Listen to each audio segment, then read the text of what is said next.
Tulifanya kitu inaitwa Bloodline, tukafanya kitu inaitwa Bloodline Factor, na tukakuwa na Bloodline Patterns. Tulianza na Patterns, tukakuja Bloodline Factor, sasa leo tunaigia Bloodline Effects. Tusome kitabu cha Warumi 5 mstari wa 12. Bloodline Effects. Therefore, just as through one man sin entered the world. Yeah, through one man.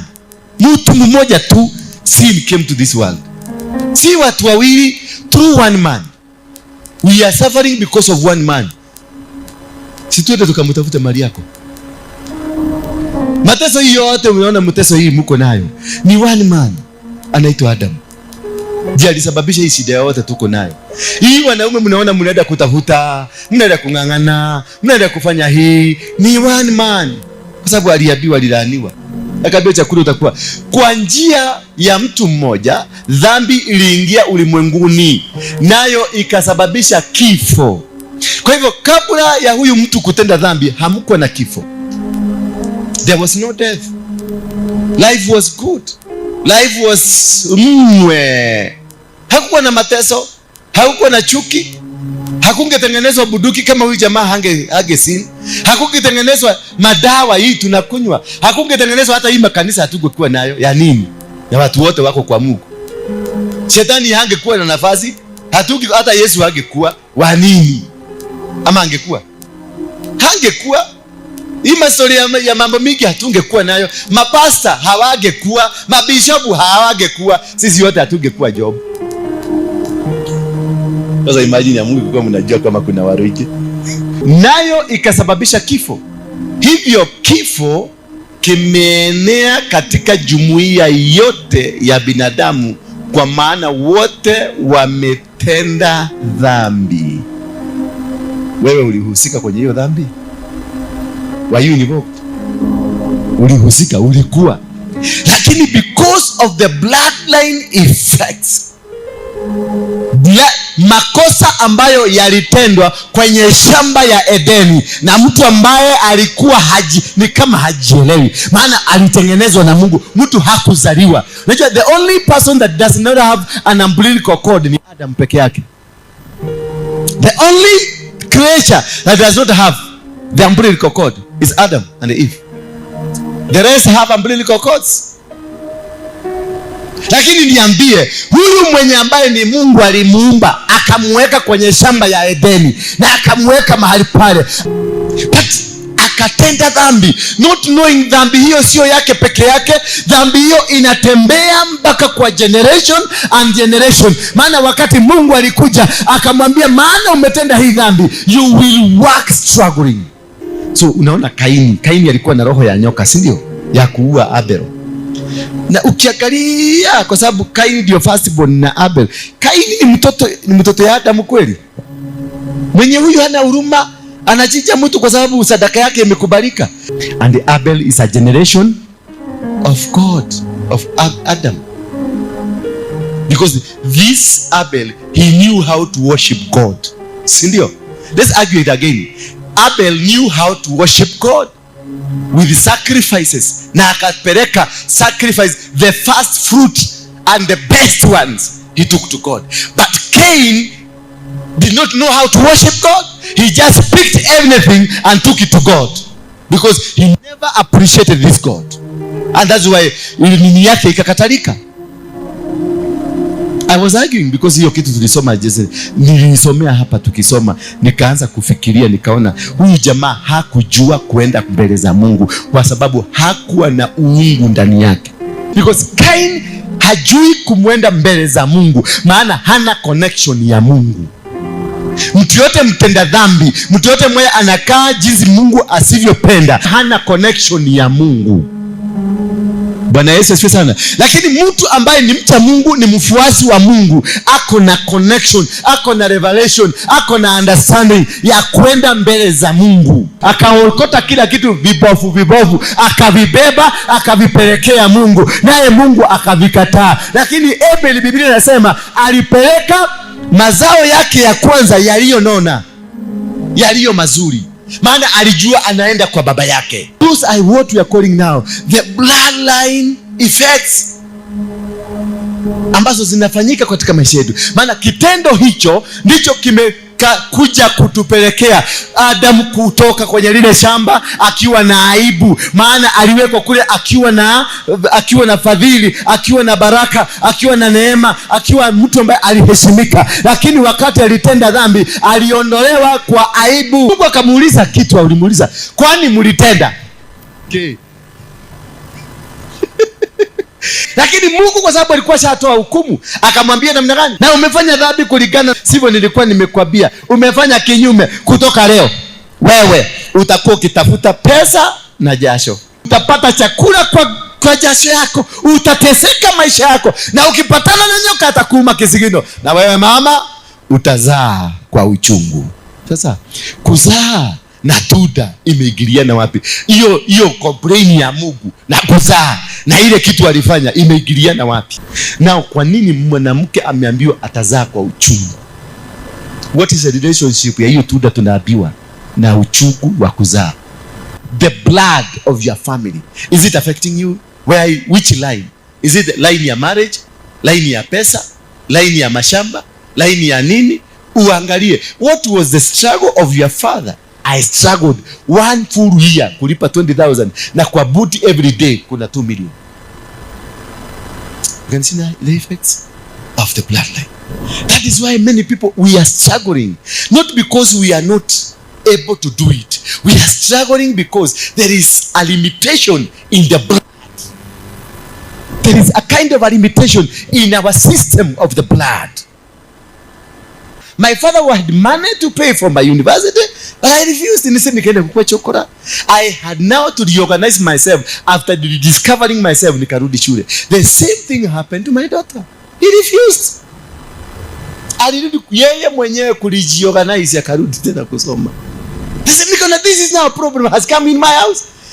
It's happening now the way it happened to my father.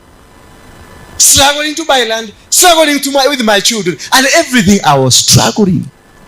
So I took my children to Harrison na tukavunja, nikajua ni kitovu changu. Kile kinasambaratika. Mimi ni kitovu cha baba yangu ni kitovu cha kukaa ni kitovu cha ule mwingine. Sasa ni kitovu changu ambacho kimenishikanisha na huyu mzee na hawa watoto.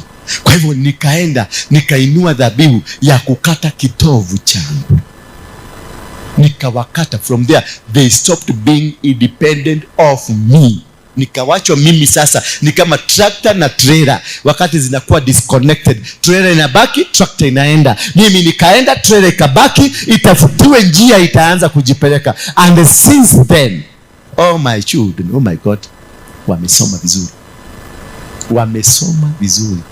vizuri sana. They are commanding now the world. My children. I was so popular in the world. I have met 37 presidents, but there is nothing I can show you. Wakati nilikutana na Gaddafi, I have got nothing. Apart from photo, picture, hiyo ndio niko nayo. Nilikutana na Mohammed King wa Saudi Arabia. Apart from photo, nothing else. Nilikutana na Osama bin Laden. Apart from photo, nothing else. And these people were billionaires. Because I was operating on a limitation. I was operating on something that is of my genealogy, the blood. Mimi ndio nilikuwa mtoto wa kwanza kuendesha gari ya kahaya kuipeleka kwetu. Geti ya kwetu haikuwa geti inaweza kuingia gari. Geti ya kwetu ilikuwa geti ya kuingiza kondoo na binadamu peke yake. We didn't have a gate for car. Kwa hivyo nilipofika usiku, because sikuwa najua kuendesha gari, nilikuwa na kahaya ambao nilikuwa mpaka nimehaya mpaka driver. Nilipoingia huko usiku, baba yangu alitoka na paga kuangalia ni gari gani hiyo imekuja, because he had no expectation of a car coming. Niliposhuka akaniuliza, gari ni ya nani hiyo? Nikamwambia ni yako. Nibe tokoro umako ya gari waturehera thina goko. Sasa kwa umeenda umeiba gari ukatuletea shida hapa, because in him A car is not supposed to come in our compound. The madhabahu ambayo wako nayo kwake, it is not, hairuhusiwi gari ingie kwa kwetu. Mimi nikalalisha gari nje ya compound. Asubuhi nikamuuliza, baba nataka nipasue pale tujenge gate. That mzee aliamuka. Jari. Amago naitwa Jari. Nyoko igwa murugo ria nanete. Kumwambia tutengeneze gate ya gari. Aliuliza mama yangu, unasikia kijana yako venye amekuwa mjinga? Mama yangu amwambia, sasa si anatengeneza gate ya gari. Si hiyo ni baraka ameanza kunena. Akaniambia, this is my property. Nobody should touch it. Na mzee akaondoka na kaenda. Sasa utafanya nini? Mimi nikauliza mami, nikivuja hii gate, utasimama na mimi? Unajua ni boda yake. Boda yake. Mami akaniambia, ngoja kidogo usikate, umeona hivyo amechomoka. Wewe ngoja kidogo.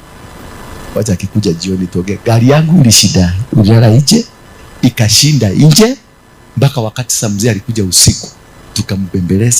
Tukambembeleza. Sasa ile plan nilienda nikatoa pumzi moja ya mguu. Nikawasa alipokuja akaniambia gari imetoboka. Nikamwambia ni wakora walikuwa nataka kuiba gari. Akauliza, simufungue pasi hapa muikise gari kwa nyumba. Lakini si kwa sababu alikuwa na pale, ni kwa sababu amesikia kuna nini. Akaniambia simufungue pasi mweke gari ya nyumba. Sasa usiku huo, wakati alitamka hiyo tu peke yake, usiku huo tulijenga geti usiku na tukaingiza gari. Na tulipoingiza gari, sikumaliza miezi 2 bila gari yako. Bwana Yesu asifiwe sana. Maana yeye baba yangu ndiye alikuwa madhabahu ya kuzuia kusikue na development kwa nyumba.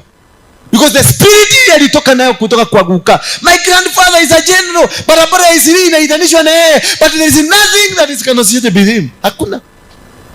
So what do you expect watoto wake wapate?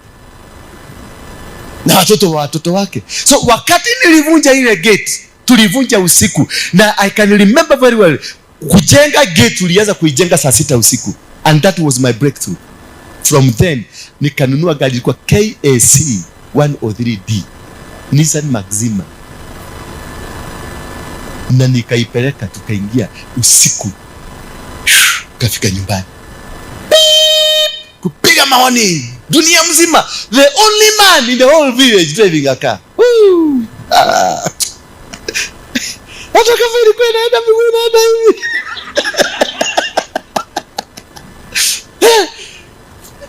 Na siku hiyo mzee hakutoka na paga. Akakuja akaguza, hey, this is a blessing. Na mzee akasema this is a blessing. Nikajua, oh hallelujah. So kuna vitu vingine lazima uzivunje. Lazima utumie ujanja, utumie maarifa, uvuje madhabahu. Kama madhabahu ni ya baba yako ama ni ya mama yako, lazima utumie ujanja mkubwa sana. Because you cannot go kwa compound ya baba yako na uende uvuje. Atakulaani. Kama tungefanya hivyo, angenilaani. Nikifikiria ninafanya vizuri, ningetoka na laana zaidi. Most of us are suffering because you never knew how to handle the situation you are in. You are not able to handle it. You did it right, but in a wrong timing, a wrong season, and a wrong movement. That is why nothing is working. So kuna madhabahu lazima upambane nayo. More especially the parents. Madhabahu ya baba yako, madhabahu ya mama yako. Na ukiona watoto wako wameanza kubehave venye ulikuwa ukibehave, hiyo ni madhabahu vunja. Na ni bloodline. That is how you know it. Ukiona wewe unafanya venye mama yako alikuwa anafanya, unaulizia shosho ukipata alikuwa anafanya hivyo, that's bloodline. Deal with it and you raise a sacrifice. Angalia Adam, we are suffering because of Adam. Because of his blood that we are connected to. Muone mtu anaitwa nani? Abraham, Mungu akamwambia, your generation will be sojourners in a foreign land for 400 years. But it was akiambiwa hivyo, Abraham alikuwa na mtoto? Hakuwa na mtoto. Lakini akaambiwa in 400 years your generation itateseka. Itakuwa imeshikwa, imegandamizwa for 400 years as slaves. And how did it come to happen? That only word. And what is the reason? Because his father Terah was an idol worshipper, and this family they were subjected to suffering. The 400 years they were subjected to suffering because of the acts of the father to Abraham. Not Abraham, the father to Abraham. He was a witch, he was an idol worshipper. Alikuwa mchawi na muganga na kila kitu. Kwa hivyo the suffering ambayo ilipatikana haikupatikana kwa sababu ya Abraham, because Abraham was a man who believed and had faith with God. But despite of all things that he had faith na Mungu, akatembea na Mungu, alimsikiliza Mungu, akafanya venye Mungu anataka, kila kitu alifanya. Lakini kutokana na dhambi za baba yake, hizo dhambi zilifanya generation mzima ikaenda kwenye utumwa wa miaka 400. So your grandfather can cause you to suffer. Your father will be alright, but you will not be alright. Nani amepeleka generation? Si Isaka. Nani amepeleka generation? Si Jacobo. Because Isaka ni mtoto wa nani? Wa Abraham. Abraham na Jacobo ni mtoto wa nani?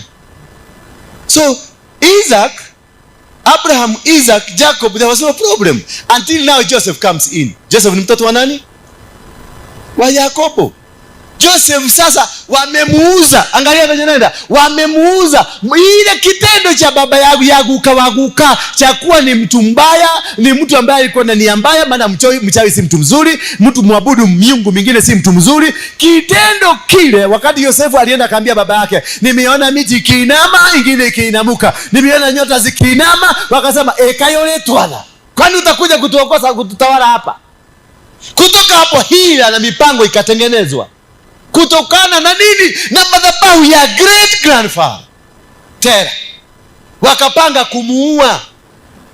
Na wakati katika hali ya kumuua, kumbe ni Mungu anataka kufikisha maneno aliyoyasema, kizazi cha Isaac cha Abrahamu kitaingia kwenye utumwa wa miaka 400. Joseph Foundation, wakati tu ile ndoto aliota hivi ya nyota ikiinama, it triggered the words of God of the 400 years. Because that is when they considered killing him. Instead of killing him, one of the brothers akawaambia, wacha tusimuue, tumuuze. Na alipouzwa akapelekwa kwa Potifa. Kutoka kwa Potifa akapelekwa jela. Kutoka jela akaenda kwa mfalme. Kutoka kwa mfalme akakuwa prime minister. The journey of 400 years ikaanza. Joseph, the great grandchild of Abraham, miaka 400 wana wa Israeli wakakuwa kwenye mateso. Mungu akamtuma Musa akawatoa watoto wale kwenye utumwa wale wa miaka 400. So you need a Moses to come and liberate you from a generational problem that is consisted of the blood that you are. Bwana Yesu asifiwe. You are not suffering because you did it. Sure. Duragieka todo ni uheterie Ngai. Uragieka ndio ndo akihumo yako. Umejaribu kwenda makanisa yote. Kila nabii anapokuja uko kwenye stadium. Kila nabii anapokuja ukienda, akiingia Mavueni uko Mavueni. Akiingia kwa Coffee Plaza ndio huyo wewe uko Coffee Plaza. Akiingia kwa Manyuro uko kwa Manyuro. Akiingia kwa nani uko kule. Sio kupenda kwako, lakini kwa sababu kilicho ndani yako haukielewi. Until such time you come to understand. Wakati nilivunja madhabahu ya poverty kwetu, nilikuigiza gari kaingia, baadaye nilinunua, hata kama kilikuwa kigari kimse, kigari kia 130, niliigiza kwa nyumba, na niliendesha nikaigiza kwa nyumba. Kutoka hapo maisha ya watoto wetu wote, nobody in our family is not driving. Nobody. Lakini my father never drove a car. Hakuendesha. Hadi kifo chake hakuendesha gari. Tulimununulia trakta akaiharibu akaitupa hapo nje. Hata sasa iko kwa compound imelala tu. Trakta inaitwa Masafaka so. Because himself he was an altar. Bwana Yesu asifiwe. So he needed to be liberated, but because I was unable to liberate him, I liberated myself. Na tukaweza ku liberate our siblings. Now none of my brother, none of my sister is not driving a car. None of them does not own. Sasa kuoni nyumba Now it was another big challenge. Nyumba ya baba yangu ya 3 bedroom nilimjengea, nilijenga 7 good years. Siku moja nakumbuka tulibeba mchanga kutoka hapa Kitengela, tukaenda na lori mzima tukampeleka, you can imagine from Nairobi to Molo, mchanga kufika Molo kumwaga, kwa sababu tulimwaga kwetu kumeinama kidogo hivi. Mahali tulimwaga, that very night kulinyesha mvua ambayo haijainyeshwa huko. Mchanga yote ikabebwa, kila kitu ikabebwa. Nikatoka hapo nikakuja, nikaambia mchanga ilibebwa, kwa sababu nilikuwa na pesa, nikasema haithuru, acha hii, nikapeleka ingine. Nilipopeleka ingine, the day nilimwaga, kwa sababu nilisema wajege vizuri. Unajua sasa tumegundua mvua inaweza kunya, wajege ndio tumwaga mchanga hapo isiende. That very night ndio Christopher Murugaro Daradi alitangaza shoot Waruinge on site. The day I dropped mchanga hivi, nationwide kukatangaza shoot Waruinge on site, na wakatoa 40 million. Nikatoroka nikaenda Tanzania kujificha huko. Sasa mchanga ikakaa, nyasi ikamea, mbuzi zikachezea huko, ng'ombe zikachezea huko, mchanga ikaisha. So that is how you, my grandfather hakuwa na nyumba mpaka saa hii hatujapata, sijatrace nyumba yake hadi nyumba yangu kale, no, hakuna. So I struggled mpaka for 7 good years niling'ang'ana kujenga nyumba ya 3 bedroom. Wakati mwingine tukachukua mawe kutoka Moro town, ukienda ule groni, matrakta ndio ubeba mawe ya kuenda kujenga.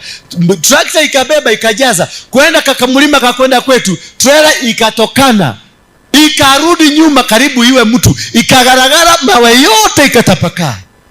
You can see it was total resistance. Ate mwisho yogotire nyoba egi yako. But when I spoke to my bishop, akaniambia sasa hapo tunahitaji kuvunja madhabahu. Mimi sikuwa naelewa. Tukavunja hiyo madhabahu. Immediately one day tulimwaga material zote za nyumba, na hakuna mvua ilinyesha, na mafundi wakapatikana kutoka Nairobi. Tukaenda tukang'ang'ana tukajenga hiyo nyumba mpaka ikakamilika. Ilipokamilika, story ikaanza kuingia.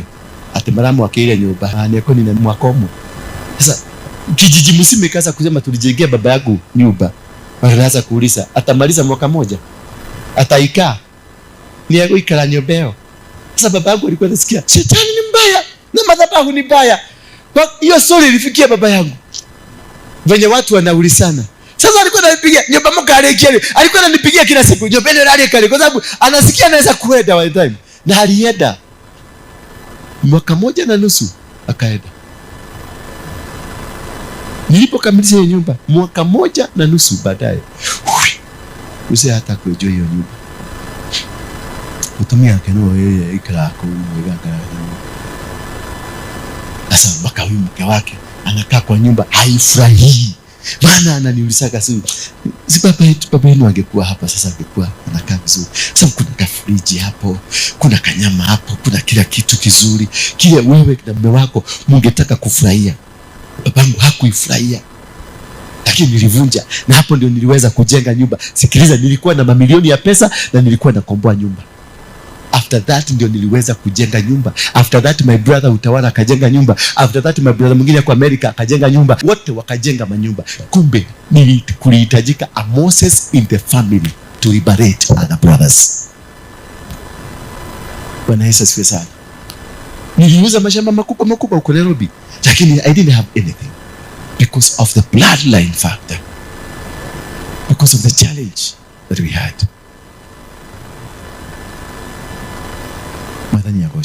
So this is very important for you to identify the kind of a challenge and the kind of a problem that you are facing. Uache tu kulikikine kulinae. Sima hoya maiki tawetwelia omenye umete da kamaini eriko. If you understand the blood of your family, you'll be able to know where and how. You'll even be able to know when you are going to die. Yes. Ati how? Ukipiga picha wanakufaka at 40 years. Na wewe uko na 35. Si ujue at 40 years unakufa. ndio ujue how to change it. Yes, Mungu alisema kizazi hiki kitaenda kwenye utumwa wa miaka 400. Walienda ama hawakuenda? Nani alisababisha? Kijukuu. So that is how you need to break something that holds you from becoming. If you understand, katika familia yenu mtu hadi unakuta my sister alikuanga na pesa kutoka mwaka wa 25, 35, alipofika 240 ugonjwa ikatokea kwao, pesa zote zikaenda. Unaona ndugu yako, brother yako, naye alikuwa na pesa, akapanda, alipofika 40 kiugonjwa kikatokea, shida ikatokea tu, pesa zikaenda. You don't need to ask any other question. Unajua huko kwenye kuna madhabahu, na madhabahu inafikanga 40 years ndio inakuwa activated. Madhabahu uanga imesetiwa to the limit ya miaka. Kuna mahali inakuwa activated. Ukifika miaka fulani kwenu, ndio hiyo kitu inaanzaga kufanyika. Ndio nashidakwa. Mimi nilioa, kwa sababu kama mimi mfano nilioa, lakini ndoa yangu ilifujika at a particular age. My brother alifanya hivyo at the same age, ikaanguka. So that is when we came to discover what happened when my mother was getting married, when my shosho was getting married, or when she was in the marriage. What happened? Then we went to solve the problem. Na tukajua at this year, katika generation wa hii familia yetu, tukifikisha miaka 40 ndio shida inatokanga. Ama ukifikisha pesa fulani milioni 10 in the family, unakuta umekusanya imefika milioni 10, hapo ndio unazaga downfall. Unasikia ndugu yako mwingine na mtoto wa auntie na mwingine uncle, this is what happened to them. That is what is in the blood. It is not that when you are careless, you are not careless. But there is a factor, there is an animal in your family that is in your blood that arrests you ukifika that level ya hiyo pesa, because it is operating on a limitation in that family.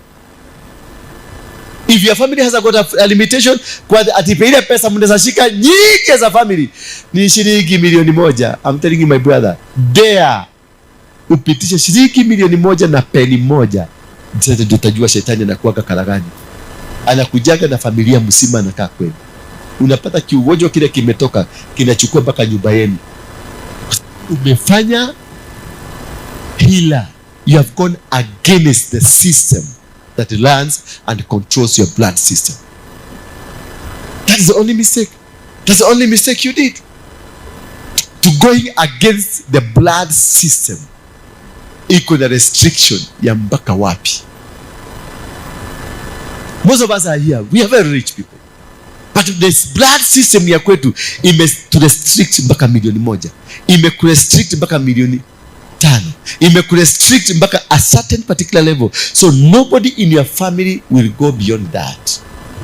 Na akienda beyond that, utasikia cancer, utasikia diabetes, utasikia there's something that is not happening. Something that is not adding up. Higher, there is a challenge in that family. So until you are able to solve the whole issue of understanding your family blood system, hautatoka kwa shida hata uombewe na nani, hata uende kwa nabii mgani, you will not get it. And they're just doing this deliberately to discourage you. The nomads, mnaitango nomads wa kanisa wa kiroho, where people, you are this church today, tomorrow msikia nabii mwingine, sikia nabii mwingine, sikia nabii mwingine. Relax. Go search yourself. Go search your blood system. See blood ile tunasemanga A na D na what? No. The family line, the bloodline of the family. Go understand. Why in your family all your brothers wako na a chronic disease na inakujaga at 35 years. Usikia my brother yule mkubwa ako na TB. My brother mwingine huyo ako na HIV. My brother huyo mwingine ako na cancer. My brother huyo mwingine, there is a chronic disease in the family because in your blood there is a system that brings chronic disease. A terminal.